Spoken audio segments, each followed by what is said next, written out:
Yes, good afternoon. Savva here from Football Heritage TV. Today we're asking the question, do Spurs have a centre-back crisis? And if we do, is it unlucky or is it just bad planning from the club? Where do we lie with this situation? So let's have a look at it. Let's see where we're at. Obviously, Monday night, crazy game. We're not going to get into the ins and outs of it, but you wouldn't have thought that all of our injuries and suspensions and all of this stuff would happen inside 45 minutes of football. But in true Spurs nature, that is what's happened. Now, let's go back before the Chelsea game. During the summer, there was a lot of talk about how many centre backs do we need. To play a Postecoglou based system, we needed brand new centre backs. You had Romero, and then you needed new centre backs in and around him. And everyone agreed with that. I'd like to think that everyone right now is going, yeah, that's true. Spurs spent the whole summer haggling over Mickey van der Ven. Now, for whatever reason, that his club wouldn't let him go, or they were waiting, or whatever happened, we got Mickey van der Ven. There were talks throughout the summer in terms of Nelson of Galatasaray, Adarabioyo of Fulham. We had links with Chalobah of Chelsea. We had links with Tapsoba. We had links with so many centre-backs that Tottenham are going to buy. And we didn't. After Van der Ven, we just didn't. We didn't buy another centre-back. What we did do is we went out late in the window and we bought Ashley Phillips, an 18-year-old who's made 8 first-team appearances in the Championship for Blackburn Rovers. Looks a very good prospect from what I've seen of him on videos and highlights. Looks like he could be a top-class defender. But again, with any young 18-year-old, that takes time and that takes development. But this was the only option that Spurs brought in to play after Van der Ven and Romero. Now, even when you look at this situation, Van der Ven is the only centre-back in Tottenham Hotspur at the moment that can play that high line from a recovery perspective. So it works with him and Romero because Romero's not your recovery guy.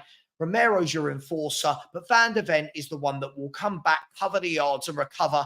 And we've seen it time after time this season where players have got in behind. Van der Ven catches up to them, takes the ball off them. Strong guy, very quick guy, good in the tackle. And you think, lovely, we're going to have a really good defence. But there was always that lingering doubt in many people's minds.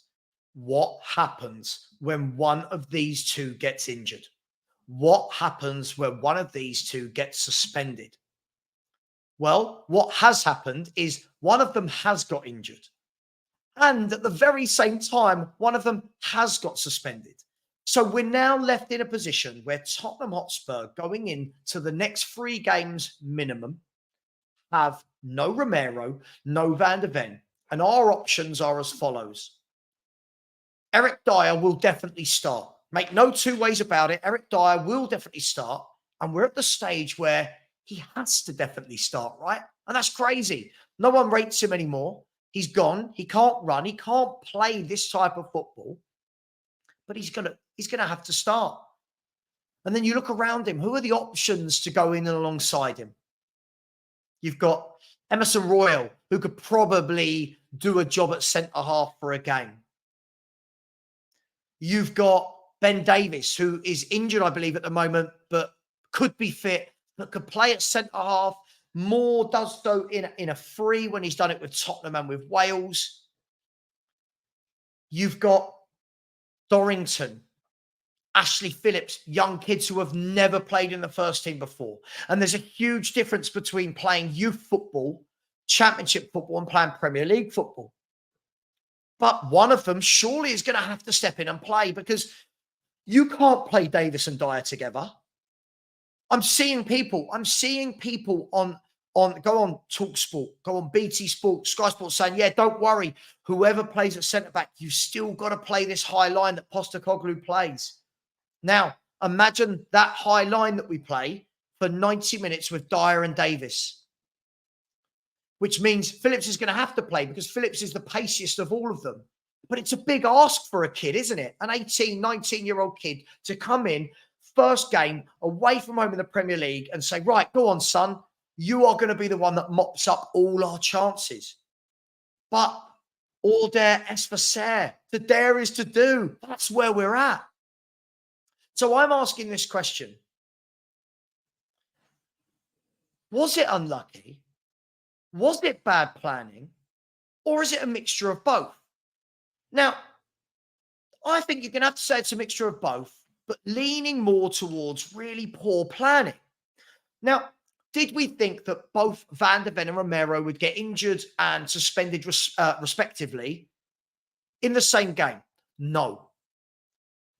Are we aware that injuries can happen at any moment and suspensions and silly tackles and red cards? Yes, we are. With that in mind, can we sit there and say that we did everything we could have done in the summer to make sure we had cover? No, we didn't. That's where the poor planning for me comes from. That's where all the people that want to sit and talk about, think we could be in a title race. Why can't we win a league? Now we're sitting here going, oh my God, what is our back two going to be for the next 3 games? Now, you might get away with it at Wolves without Pedro Neto. You might. I'm not saying we will. I'm not one of these arrogant fans that thinks we're just going to batter everyone. You might get away with it at Wolves. Then Aston Villa come to town. First game after the international break, Aston Villa come to town. And you would say at home with our best defence, you would fancy us to beat Villa, who are a very good team at home, not as good away. But now, for me, it's more level playing field. And now you've got Diaby, Zaniolo, Watkins, Bailey. That pace against this backline, this makeshift backline. Porro, who can't defend anyway, by the way. Everyone who wants to tell me he's been good, that guy cannot defend. He's very good going forward, but mistakes galore at the back. Defensive position is all over the shop. For anyone that's ever coached, you'll know his defensive position is terrible. So now you've got these Villa players running at that back line. So now you've got Wolves away, Villa at home, and the last one of the 3 games where you won't have either Van de Ven or Romero. Man City away. Now, me personally, I got in relative YouTube trouble the other day with the Spurs fan base because even before these injuries and suspensions, I said I think that Man City will open us up like a can of worms. I think that they're superior to us in every way, and I thought that they would rip our back 4 apart, even with or without Van de Ven and Romero. Now that we know both of them won't play in that game, I'm worried about our goal difference. I'm worried about our goal difference because in years gone by, people say, oh, we've beaten Man City. Yeah, we've beaten Man City, putting 10 men behind the ball, counter-attacking them, frustrating them. We've already seen now from the Chelsea example and from the way Postecoglou plays, we're not going to do that against Man City. We're going to play our game, which is commendable, naive, but it's going to allow Man City to get in time and time and time again. And I worry about the scoreline. Now, I want to show you this. People were putting out reports much earlier this morning from Van de Ven's injury. I mean, as we all saw it, he pulled up and we all thought, oh, that looks bad. You know, straight away, you know, when they hold their leg and they go down because there's no one near them that there's something bad. A muscle's gone, the hamstring's gone, whatever it is. Reports came out first thing this morning saying, oh, it might not be as bad as first thought. Then this came out from Matt Law today, and thank you. I got this off of the Spurs web Twitter, so big up to the Spurs web. Please go and follow them on Twitter, saying that estimates suggest that Mickey Van de Ven will be out until January at the earliest. At the earliest. So even when Romero comes back into this team after his 3-game ban for an absolutely mindless, brainless bit of defending, which we've come to expect from Romero, Mickey Van de Ven is the pace. Mickey Van de Ven is the one in that back line that will do the recovery tackles. This defense is going to be put under some serious pressure now, between now and January at the earliest.